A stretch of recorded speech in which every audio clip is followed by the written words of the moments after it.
I walked down to Silver Pine Lake on a Tuesday morning with 14 laminated signs and a staple gun. Each sign said the same thing: private property, no trespassing, and I posted one on every single dock in the development. 14 docks, 32 homeowners, one lake, and every drop of it belonged to me. The HOA president had spent 8 years charging residents $200 a month for lake access she never had the right to sell. She tore out my grandfather's dock while I was deployed overseas.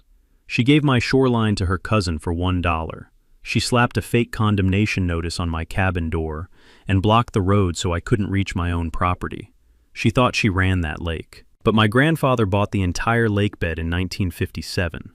Every deed he ever signed to developers kept the water rights in his name. And when he died, those rights passed to me. The court confirmed it. The sheriff enforced it. And on that Tuesday morning, I made sure every person in Silver Pine Shores understood exactly who they'd been paying, and exactly who actually owned the water. Tell me below, would you have posted those signs, or kept it quiet? But let me take you back to the beginning, because you need to understand what Silver Pine Lake really was, and who built it, before you can understand what Denise Warwick tried to steal. My grandfather's name was Walt Beckett. He came from a logging family that had worked the forests of northern Michigan since before anyone was keeping proper records. In 1957, Walt scraped together $8,000 and bought 200 acres of unbroken woodland surrounding a glacial lake 5 miles outside Traverse City. Silver Pine Lake, 42 acres of clear, cold water ringed by white pine and paper birch. Not another structure in sight. Walt built the cabin himself. Hand-hewn logs cut from trees he felled on the property. Cedar shake roof. A stone fireplace with a chimney that leaned slightly east because Walt was a better woodsman than he was a mason. He sank a dock into the shallows on the south shore. Rough-cut planks over creosote pilings. And he lived there with my grandmother until she passed in 1981. After that, he lived alone.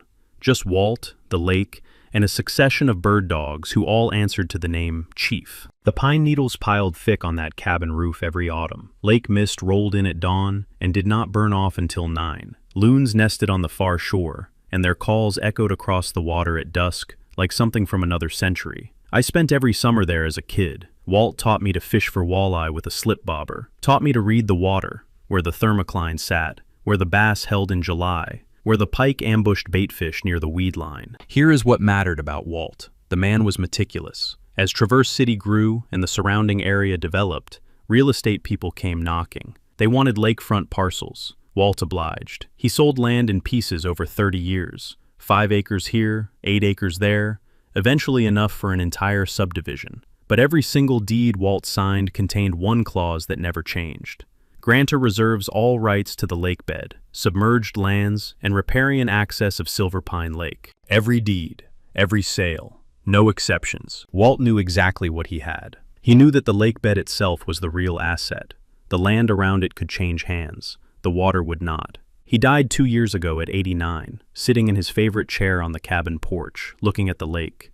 He left everything to me: the cabin, the acreage that remained, and the lake bed rights that no buyer had ever challenged. I am Sawyer Beckett, 35, Air National Guard C-130 pilot out of a base downstate. No wife, no kids, just the cabin, a golden retriever named Huck, and a deployment schedule that kept me gone more than I liked. Most weekends I could manage. I drove north and spent 2 days on the lake. Huck would swim until his legs gave out. I would sit on the porch with a coffee and listen to the water hit the dock pilings, the same way it had since I was 8 years old. The cabin smelled like cedar and old wool blankets and the faint char from the fireplace. It smelled like Walt. It smelled like the only home I had ever really known. 8 years before I deployed, a developer bought the largest chunk of Walt's former land and built Silver Pine Shores. 32 luxury homes marketed as premier lakefront living. They formed an HOA. A woman named Denise Warwick moved in, appointed herself president, and immediately began complaining that my grandfather's cabin was lowering property values. Rustic was the word she used. She meant it as an insult. Walt would have taken it as a compliment. When I got orders for Ramstein, 8 months in Germany, I left Huck with my neighbor Ray Stanton and padlocked the cabin.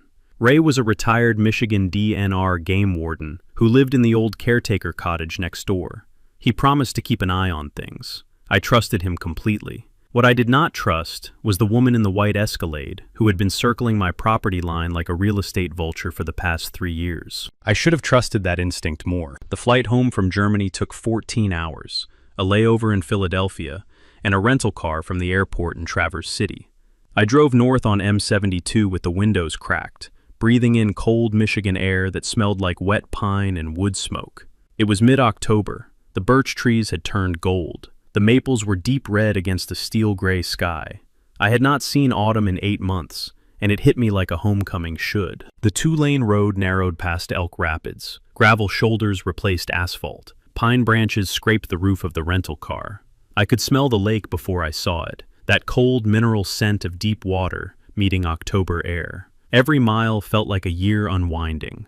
I rolled past the old bait shop on County Road 616 and felt my chest loosen for the first time since Ramstein. Then I pulled into my driveway. The first thing I noticed was the sticker, bright orange, plastered across the center of my front door like a quarantine notice. Condemned, uninhabitable, by order of Silver Pine Shores Homeowners Association. Dated 7 months ago, 3 months after I deployed. I peeled it off and read the fine print. It cited structural deterioration, failure to maintain exterior standards, and abandonment of the premises. It carried the signature of Denise Warwick, HOA president. I walked around the cabin. Pine needles carpeted the porch in a thick brown mat. Cobwebs stretched across the doorframe. But the structure was fine. The roof was solid. The windows were intact. The porch sagged slightly on the north end. It had sagged that way since 1974. The structural deterioration was nonsense. The cabin was not beautiful. It was not modern. But it was built from hand-hewn logs by a man who understood load-bearing walls better than any developer in that subdivision. Then I looked at the lake. My dock was gone. Walt's dock. The dock he built in 1971 with rough-cut cedar planks and creosote pilings that had stood in that water for over 50 years. Ripped out. The pilings were pulled, holes in the lake bed where they had been. In its place sat a gleaming aluminum boat lift, the permanent kind, with electric motors and adjustable bunks. Warwick was painted on the crossbar in white block letters. Lyle Warwick's 24-foot pontoon boat sat on that lift like it owned the shoreline. My property markers were gone too. I walked the perimeter in disbelief. The old iron pins Walt had set when he surveyed the parcel in 1960, pulled out, every single one, replaced by new survey stakes with orange plastic flags.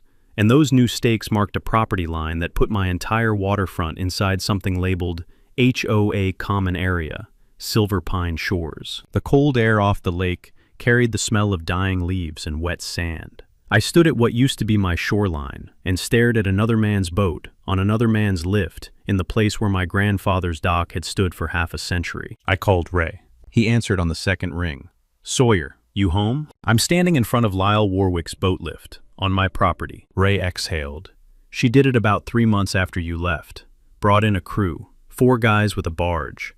Tore out the dock in one morning, told everyone you had abandoned the property and forfeited your lake access. She told people I abandoned it. She told people a lot of things, that the cabin was condemned, that you had defaulted on some kind of HOA assessment, that the board voted to reclaim your shoreline for community use. I looked at the orange sticker in my hand. Ray, this condemnation sticker, it is on HOA letterhead. I know. The HOA has no authority to condemn a structure. Only the county building department can issue a condemnation order. This is a fake document. Ray paused. I know that too. I told her that when she posted it. She said the board had enforcement authority under their covenants. Their covenants do not cover my property. My cabin is not in their subdivision. I told her that as well. I crumpled the orange sticker and shoved it in my jacket pocket. The aluminum boat lift caught the pale autumn sun and threw glare across the water. Somewhere on the far shore, a loon called. It was the loneliest sound I had ever heard. Ray, where is Huck? On my couch, waiting for you. At least somebody was protecting what mattered. I found Denise Warwick the next morning. She was not hard to locate. The white Escalade was parked in the Silver Pine Shores clubhouse lot, right in the spot marked President, Reserved. I walked in through the front door without knocking. The clubhouse was everything the cabin was not. Vaulted ceilings, engineered hardwood floors, a granite top bar with copper fixtures. The the kind of place that screamed money without whispering taste. Denise was sitting at a conference table with a stack of papers and a laptop, her blonde bob freshly styled, her nails painted a shade of coral that probably had a name like Tuscan Sunrise. She looked up. Her reading glasses sat on a beaded chain around her neck. A ceramic mug that read Lake Life steamed beside her laptop. The entire room smelled like vanilla candle and fresh paint. "Can I help you? You can explain why your cousin's boat lift is on my property." She smiled, the kind of smile that suggested she had been rehearsing for this conversation. "The board voted to reclaim abandoned lakefront for community use. Your cabin was unoccupied and deteriorating. We exercised our authority under Article 9 of the Community Covenants. Your covenants do not apply to my property. My parcel is not part of Silver Pine Shores. The lakefront is a shared community resource, Sawyer." She said my name like she was correcting a child. "The board determined that your neglect was impacting the aesthetic and recreational value of the shoreline." The board determined. I leaned against the doorframe. The copper fixtures on the granite bar caught the morning light. Everything in this room cost more than Walt's cabin. "Show me the resolution."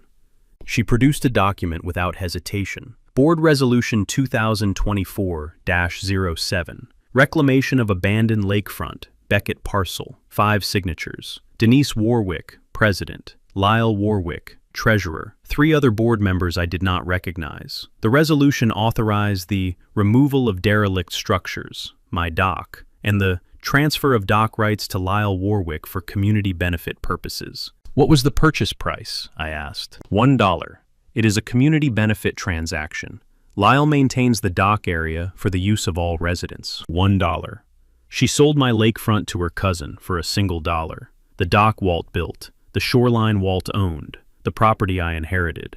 $1. Why was I not notified? Denise tilted her head. The smell of her car's leather interior drifted through the open clubhouse door, mixing with the sharp scent of new carpet. "We sent notice to your address of record." My cabin address, the cabin I was not in, because I was deployed to Germany. "We are not responsible for your mail forwarding arrangements." She knew. Every person in this neighborhood knew I was deployed. Ray had told them. My car had been gone for months. The cabin was padlocked with a combination lock Walt bought in 1988. The driveway had been empty since March. She timed the entire operation for my absence. She waited until I was 4,000 miles away, flying cargo runs over the Atlantic, before she made her move. Here is what Denise did not know. 2 things, actually. First, the Service Members Civil Relief Act. The SCRA is a federal law that protects active duty military members from having their property seized, foreclosed on, or adversely acted upon while they are deployed. The law has teeth. It carries damages. Denise's little $1 sale happened while I was on military orders, and she knew it. That alone was enough to unwind everything she did. But the second thing was bigger. The HOA never owned my lakefront to begin with. My cabin sits on a separate parcel, the original homestead lot that Walt kept when he sold the surrounding acreage. That parcel was never platted into the Silver Pine Shores subdivision. It was never subject to their covenants, their bylaws, or their board resolutions. The HOA had exactly as much authority over my dock as it had over the International Space Station. Denise sold property she did not own to her own cousin for $1, using a board she controlled, while the actual owner was serving overseas.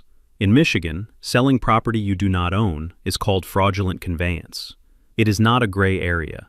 It is not a misunderstanding. It is fraud. I left the clubhouse without another word. Her Escalade idled behind me in the parking lot, the engine humming with the confidence of a woman who believed she was untouchable. The gravel crunched under my boots. Pine sap stuck to the handrail on the clubhouse steps. Some people mistake silence for surrender. I was not surrendering. I was reading the deed. I filed a police report with the Grand Traverse County Sheriff's Office the following day.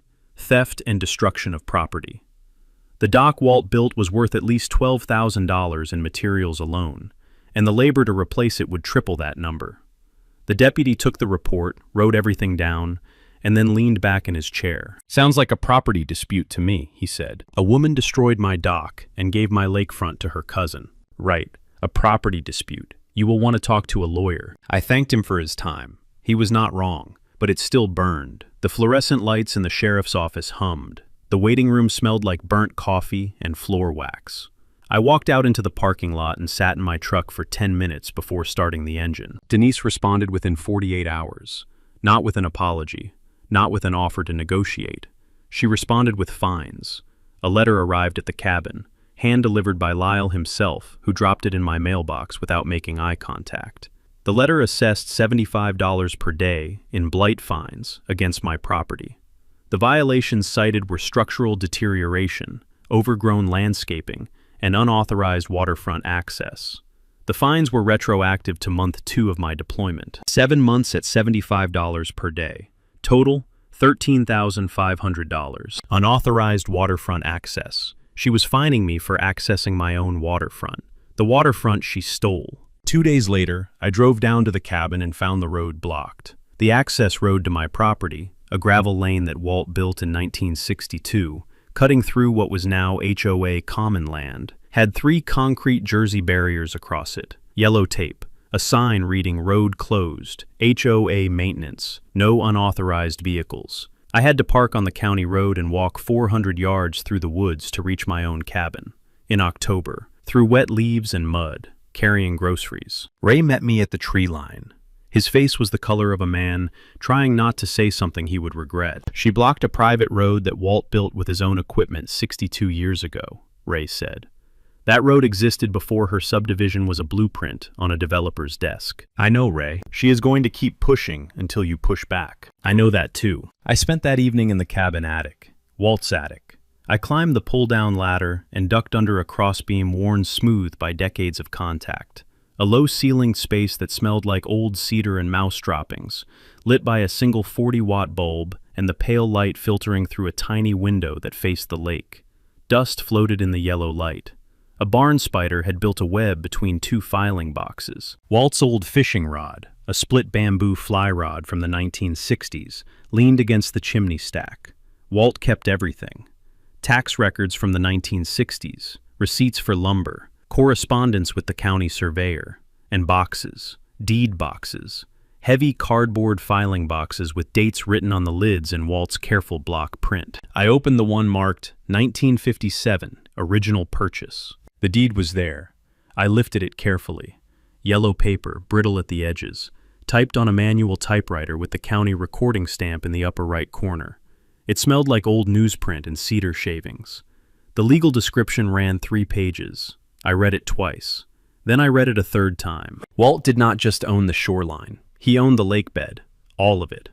The deed described the parcel as including all submerged lands, lake bed, and riparian rights pertaining to the body of water commonly known as Silver Pine Lake.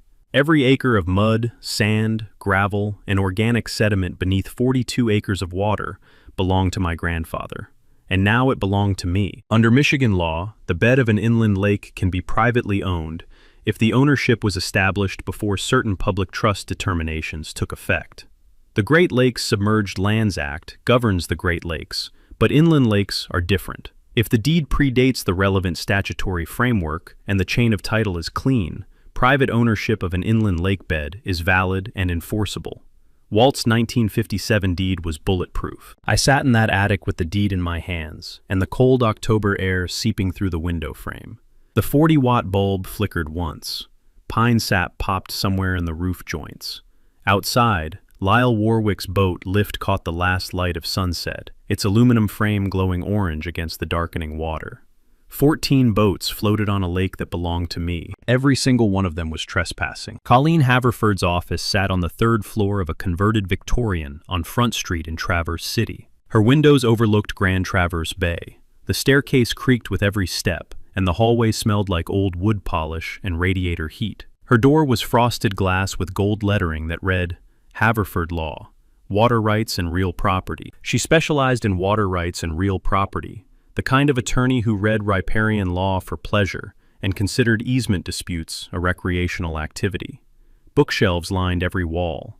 Leather-bound volumes of Michigan property code stood shoulder to shoulder with academic papers on Great Lakes environmental law. A framed survey map of Grand Traverse Bay hung behind her desk. I placed Walt's deed on her desk. She put on reading glasses, opened the document, and did not speak for 4 minutes. The radiator ticked in the corner. Traffic murmured on Front Street below. I watched her eyes track left to right across the legal description, then stop, then go back and read it again. "Where did you get this?" she asked. "My grandfather's attic. And you are the sole heir. Confirmed through probate 2 years ago." Colleen pulled up the county records on her computer. She traced the chain of title from Walt's 1957 purchase through every subsequent sale. There were 9 transactions over 30 years, 9 parcels sold to various buyers, and every single deed contained the same reservation clause. Grantor reserves all rights to the lakebed, submerged lands, and riparian access of Silver Pine Lake. Not one buyer had ever challenged it. Not one title company had flagged it. Not one real estate attorney had raised an objection in 30 years of sales. The clause was there, in plain language, in every recorded document. Walt's ownership of the lakebed had survived 9 transfers without a single legal challenge. It was hiding in plain sight the entire time. "Your grandfather owned the lakebed," Colleen said. "You own the lakebed. Every dock, boat lift, swim platform, and mooring buoy on Silver Pine Lake is sitting on your private property." Her coffee had gone cold. Mine had too. "It gets better," she continued. She pulled up the Silver Pine Shores HOA financial disclosures. The HOA charges a $200 monthly lake amenity fee to every homeowner. 32 homes. That is $6,400 per month, $76,800 per year. They have been collecting that fee for 8 years. $614,400. That was how much the HOA had collected in lake amenity fees since the subdivision was built. Fees for access to a lake they did not own. Fees that went into an operating budget controlled by Denise Warwick. "She has been selling tickets to someone else's movie theater," Colleen said. She leaned back in her chair and let that sentence hang in the air between us like smoke. Outside, a gull screamed over the bay. I could hear traffic on Front Street 2 floors below, and the tick of the old building settling into its bones. I stared out the window at Grand Traverse Bay. Sailboats rocked at their moorings. The water was the same cold blue as Silver Pine Lake, just bigger. Somewhere back at the cabin, Huck was probably sleeping on Ray's couch. Somewhere back at the subdivision, Denise Warwick was probably planning her next move against my property. She had no idea what was in that deed. She had never bothered to read it. She assumed that owning a house on a lake meant owning the lake. In Michigan, that assumption can cost you everything. "What do we do?" I asked. Colleen closed the deed and placed both hands flat on her desk. Her office was quiet. The radiator had stopped ticking. Grand Traverse Bay glittered through the window, indifferent to the small wars people fought over smaller bodies of water. "We take the lake back." Colleen Haverford did not waste time. Within 72 hours, she had mapped out a legal strategy with 7 moving parts, each one designed to tighten the noose around Denise Warwick's carefully manicured neck. First, a quiet title action, filed in Grand Traverse County Circuit Court, asking the judge to formally confirm Sawyer Beckett's ownership of the Silver Pine Lake bed and all submerged lands. A quiet title action is a legal proceeding that establishes clear ownership of a property when there is any dispute or cloud on the title. In Michigan, it is the standard tool for resolving ownership questions, and it forces every party with a potential claim to either prove it or lose it. We were not asking the court to give us something. We were asking the court to confirm what Walt's deed already said. Second, a counterclaim against the Silver Pine Shores HOA for trespass, conversion of property, the destruction of my dock, and 8 years of unauthorized commercial use of private land. Every dock on that lake, every boat lift, every swim platform, all of it sitting on my lakebed without permission, without a lease, and without compensation. Third, a report to the county prosecutor, flagging the $1 sale of my dock rights to Lyle Warwick as fraudulent conveyance. You cannot sell property you do not own. The HOA never owned my shoreline. The transfer to Lyle was void on its face. Fourth, a formal SCRA complaint. The fines, the condemnation sticker, the road blockade, and the dock seizure all occurred while I was on active duty military orders. The Service Members Civil Relief Act does not politely suggest that you leave deployed soldiers' property alone. It demands it, and it provides for actual damages, attorney's fees, and in some cases punitive damages. Fifth, and this one required a phone call, not a filing, I reached out to Gwen Prescott. Gwen was a Silver Pine Shores board member, former environmental scientist, quiet, careful. She had served on the board for 3 years and increasingly resented Denise's control. When I called, she was cautious at first. Then I told her what the deed said. I was uncomfortable with the dock transfer, Gwen said. I told Denise it felt wrong. She said it was routine maintenance reallocation, standard procedure. There is no such thing as routine maintenance reallocation of someone else's dock. Gwen paused. She planned it before you deployed. I have emails. She was discussing the timeline with Lyle 2 weeks before you left for Germany. Autumn leaves scraped across the gravel outside the cabin. The wind carried the sharp scent of pine resin and the distant sound of a boat motor on the lake. My lake. 6th, I drove to the county building in Traverse City and found Stu Vickers at the Register of Deeds. Stu was the kind of county employee who had been there so long, he had become part of the furniture, quiet, thorough, and capable of locating a document from 1957 faster than most people could find their car keys. He pulled every transfer document connected to the Silver Pine Lake parcels. 9 deeds. Every one contained the reservation clause. Stu made certified copies of all 9 and stamped them with the county seal. Your grandfather was a careful man, Stu said. He placed the stack of certified copies on the counter and squared the edges with his palms. He was a logger who read more law than most lawyers. 7th, I installed security cameras on the cabin. 4 units covering every approach. 1 on the porch eave, 1 on the north wall facing the access road, 1 aimed at the shoreline, and 1 at the tree line where the HOA property began. If Denise or Lyle or anyone else came near my property again, I wanted it documented in high definition with timestamps. Ray helped me run the wiring through the crawl space beneath the cabin floor. He also spent a full day on the lake in his canoe, documenting every boat, every dock, and every structure sitting on the lake bed. 14 boats. 14 unauthorized vessels on private property. That evening, I drove to the small cemetery on the hill east of the lake. Walt's grave sat under a birch tree, the headstone simple. Walter H. Beckett, 1934 to 2023. Silver pine forever. Autumn leaves covered the base. The cold lake wind cut through my jacket. I could hear the distant putt-putt of a pontoon boat on the water below. They took the dock, Grandpa, but they did not read the deed. The birch leaves rattled overhead. I took that as agreement. Denise Warwick was served with the quiet title lawsuit on a Tuesday afternoon. The process server found her in her Escalade at the Silver Pine Shores mailbox kiosk, sorting through what appeared to be a stack of home decorating catalogs. She read the first page of the complaint, and according to the process server's notes, she said a word that would have gotten her expelled from her own HOA if anyone had been recording. By Thursday, she had called an emergency meeting of the Silver Pine Shores homeowners. Every seat in the clubhouse was filled. Folding chairs scraped against the engineered hardwood as 32 households worth of anxious lakefront homeowners tried to understand what was happening to their property values. Denise stood at the front of the room, her voice pitched somewhere between righteous indignation and barely controlled panic. Sawyer Beckett is trying to steal the lake from the community. He has filed a frivolous lawsuit claiming he owns the lake bed.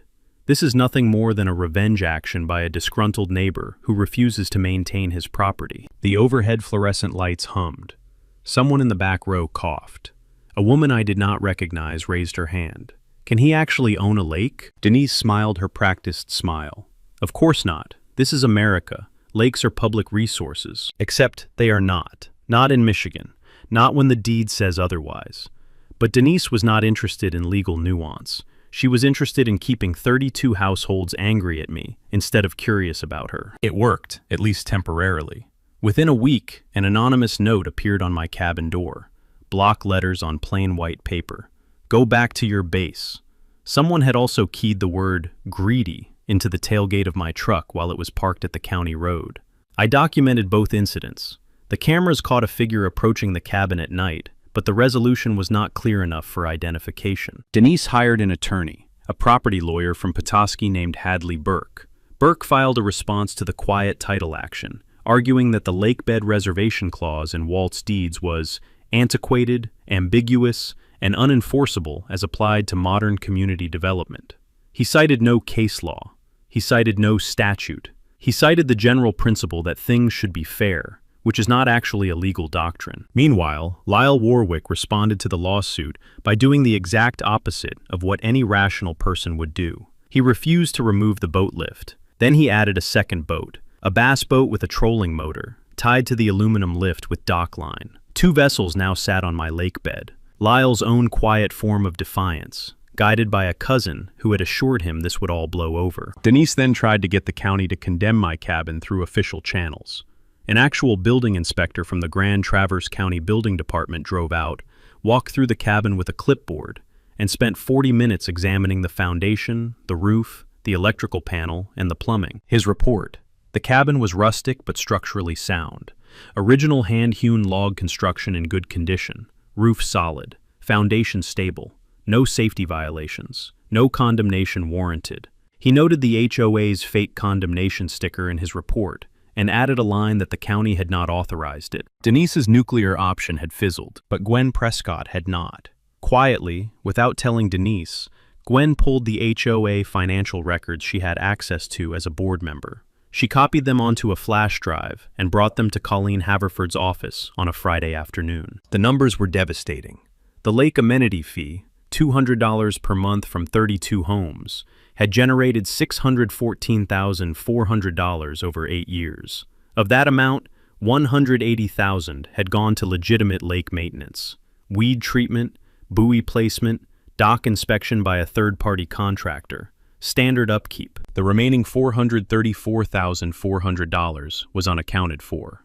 No receipts, no vendor invoices, no documented expenditures. The money flowed into the HOA operating account and then vanished into line items labeled Administrative Services and President's Discretionary Fund.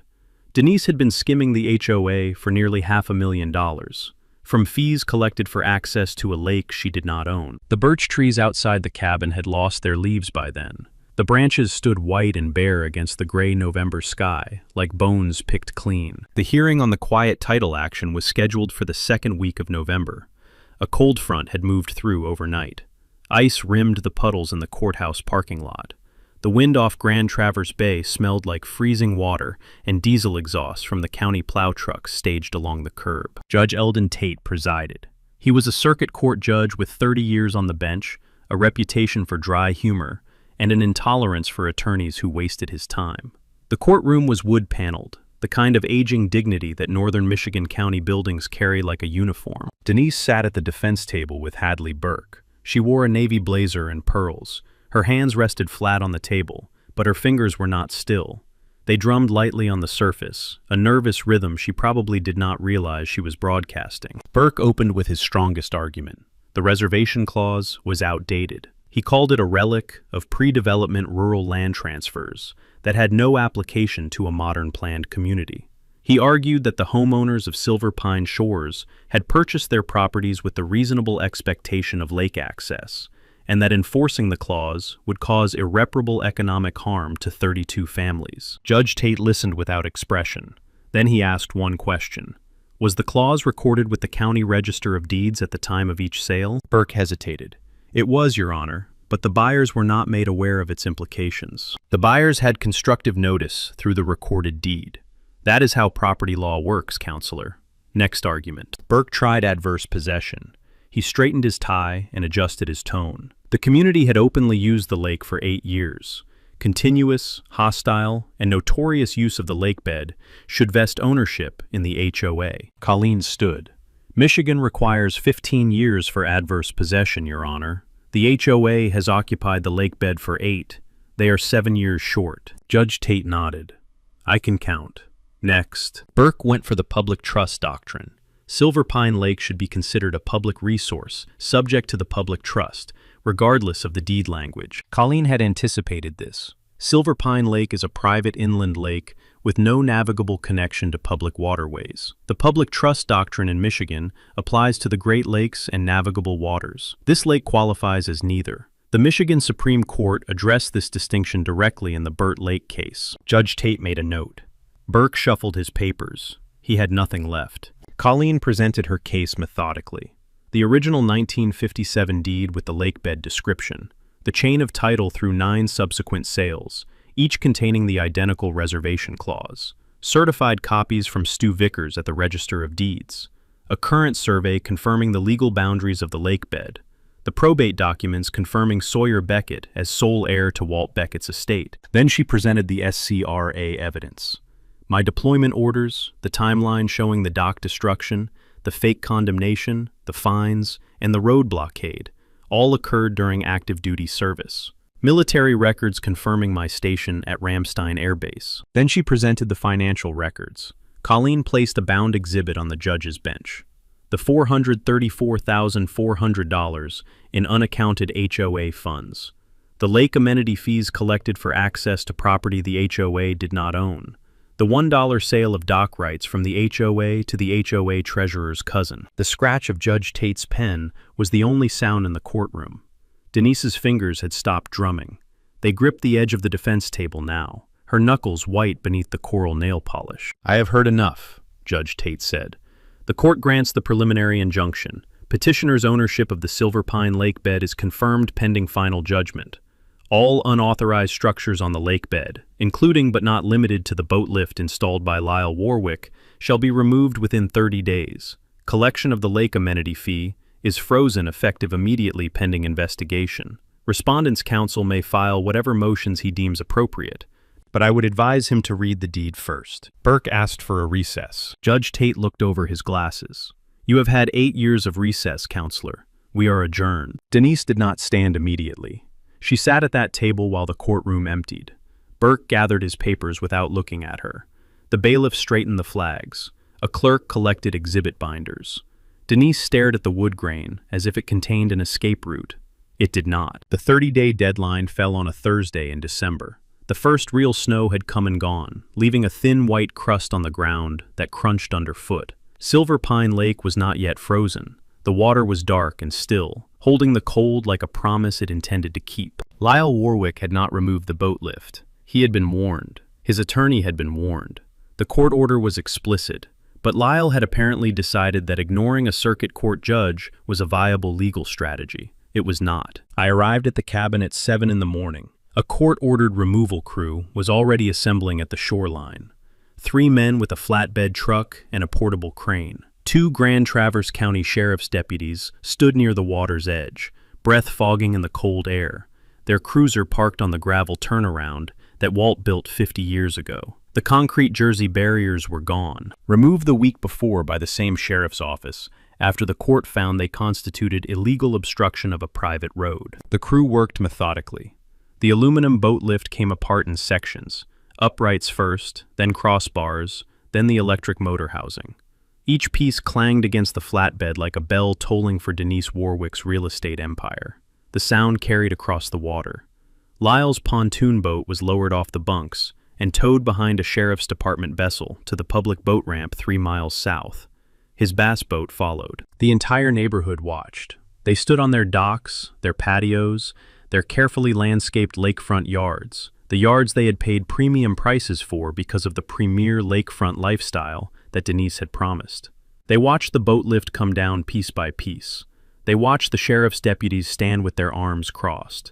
They watched and they understood, perhaps for the first time, that the lake they had been sold was not the lake they had purchased. Then I did something that made the silence deeper. I walked to the nearest dock on the Silver Pine Shores shoreline. I posted a notice, white paper, laminated, attached with zip ties to the dock post. Private property, Silver Pine Lake bed. Access by permission of owner, Sawyer Beckett. I walked to the next dock, same notice, and the next. 14 docks, 14 notices. Every boat on Silver Pine Lake was now formally trespassing on my property. A woman in a bathrobe stepped onto her dock as I was zip-tying the notice. "You cannot be serious." "Read the deed," I said. "Your developer should have told you." Denise came running from her house, no Escalade this time, on foot, in yoga pants and a puffer jacket, her blonde bob flattened on one side, like she had just woken up. She stopped at the shoreline and screamed across the water. "You cannot own a lake. This is America." Ray was standing on the cabin porch, Huck sitting beside him. He called back across the water with the calm authority of a man who had spent 30 years enforcing Michigan natural resource law. Actually, in Michigan, you can. His grandfather made sure of it. The final judgment hearing came that Friday. Judge Tate's courtroom again. The wood paneling, the flags, the quiet authority of a place where words become legally binding. Judge Tate confirmed full ownership of the Silver Pine Lake bed to Sawyer Beckett. He awarded $89,000 in damages, $36,000 for dock replacement, $13,500 for recovery of illegally assessed fines, $22,000 for SCRA violations, and $17,500 in attorney's fees. He referred the $434,400 in unaccounted HOA funds to the Grand Traverse County prosecutor for criminal investigation. I stood before that bench and said nothing for a moment. Then I spoke. My grandfather bought this lake in 1957 because he believed some things should be protected by people who actually care about them. He was right. He was also a better lawyer than anyone in this HOA. Judge Tate almost smiled. Almost. The court concurs with the second observation. At minimum, case closed. The lake wind hit me when I walked out of the courthouse. December cold, pine and wood smoke. I sat in my truck in the parking lot for a long time, the engine running, the heater blowing. I thought about Walt sitting in that same courthouse in 1957, signing the original deed with a fountain pen and a handshake. He paid $8,000 for 200 acres and a lake. He spent the next 40 years selling the land piece by piece, and every single time he kept the water. Not because he was greedy, because he understood that the lake was the real thing, and everything else was just real estate. 69 years later, his grandson walked into the same courthouse, and a judge confirmed what Walt always knew. The water does not forget who owns it. The flutter of 14 notices in the wind, posted on 14 docks, announced that Silver Pine Lake had come home. The emergency vote to remove Denise Warwick as HOA president took less than 15 minutes. 32 households, 29 voted to remove her. 2 abstained. 1, Lyle, voted no. The margin was not close. It was an avalanche. Lyle moved away before Christmas, listed his home at a loss, and relocated to a rental in Cadillac. He did not say goodbye. His boat lift sat in impound at the county yard, gathering rust like a monument to poor judgment. Denise faced criminal charges. The county prosecutor filed embezzlement charges based on the $434,000 in unaccounted funds. Denise hired a defense attorney. Then she hired a different one. The case moved forward regardless. Gwen Prescott was elected the new HOA president by unanimous vote. She ran on a platform of transparency and what she called not committing crimes. The bar had been low, and she cleared it easily. Now here's the part of this story that separates it from simple revenge. I did not shut the lake down. I did not ban every boat. I did not put up gates and fences and no trespassing signs and live out my days as the bitter hermit guarding a body of water out of spite. That would have been easy. It also would have been wrong. Instead, I created the Walt Beckett Conservation Trust. Colleen drafted the documents. The trust granted the community permanent lake access, docks, boats, swimming, fishing, in exchange for conservation commitments. No motorboats over 10 horsepower. Catch and release on bass and pike. Phosphorus-free fertilizers within 200 feet of the shoreline. Annual water quality testing funded by the HOA. No permanent structures on the lake bed without trust approval. The community got better access than they ever had under Denise. Cleaner water, protected fisheries, the kind of stewardship Walt would have demanded. The HOA paid a nominal annual lease of $1, the same price Denise charged for my dock, a fitting piece of symmetry. The first resident to sign the conservation agreement was Gwen Prescott. She brought her own pen. Ray helped me rebuild the dock, not aluminum, hand-hewn cedar planks over treated pilings, the same design Walt used in 1971. We cut the lumber from trees on the property and spent 3 weekends sinking pilings and laying planks. The dock sat low to the water, close enough to reach down and feel the lake without standing up. I hung Walt's old fishing hat on a hook inside the cabin door, sweat-stained and sun-faded. It had hung on that same hook for 40 years before I packed it away after the funeral, back where it belonged. Huck claimed the porch. He sprawled on the worn cedar boards every morning, watching the mist lift off the lake, his tail thumping when the loons called from the far shore. The loons were back. They nested on the same marshy point where Walt had first shown them to me when I was 8 years old. Some things endure if you protect them. On the first warm evening after the dock was finished, Ray and I sat at the end of it with our lines in the water. The sun was going down behind the pines. The lake was glass.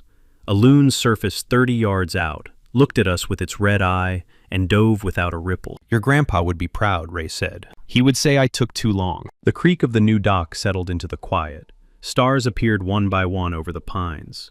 The smell of cedar rose from the planks beneath us, fresh and clean, the way Silver Pine Lake was always meant to smell. Somewhere out there, Denise was explaining to a second defense attorney why $434,000 had vanished into a line item called President's Discretionary Fund. And somewhere on the hill, east of the lake, under a birch tree losing its last golden leaves, a simple headstone read, Silver Pine Forever. If you have been through something like this, if someone took what was yours while you were away, do not give up. Read the deed, hire the right attorney, and remember that the people who steal from deployed soldiers have a way of underestimating the people they steal from. Like and subscribe. Hit the notification bell so you do not miss the next story. Because next week, we have an HOA president who tried to annex a family cemetery. She paved it for guest parking. The family was not amused. See you then. Here's a lesson Pamela Winslow learned the hard way. Just because people have always done something doesn't mean they have the right to do it. My mother let people use the lake because she was generous. Pamela saw that generosity and mistook it for ownership. She didn't just use the lake. She monetized it, pocketed $187,000, and never once thought to ask the man whose grandfather built the dam. Everett didn't win because he was angry. He won because he knew his property rights better than the woman trying to take them. He pulled the deed records. He hired the right attorney. He let the law do what the law does when the facts are clean and title is clear. And look at the ending. Not with a loft gate, with a fishing program for kids, with open Saturdays for the whole county, with a community that finally has a real agreement based on the respect instead of assumption. Pamela turned generosity into a business. Everett turned a battle into something his grandfather would recognize. If you've dealt with someone who confused your kindness for weakness, tell me about it below. And if you're new here, subscribe now. Next week's story involves an HOA president who sold a disabled veteran parking spaces. His brother-in-law turned out to be the county prosecutor. You don't want to miss it.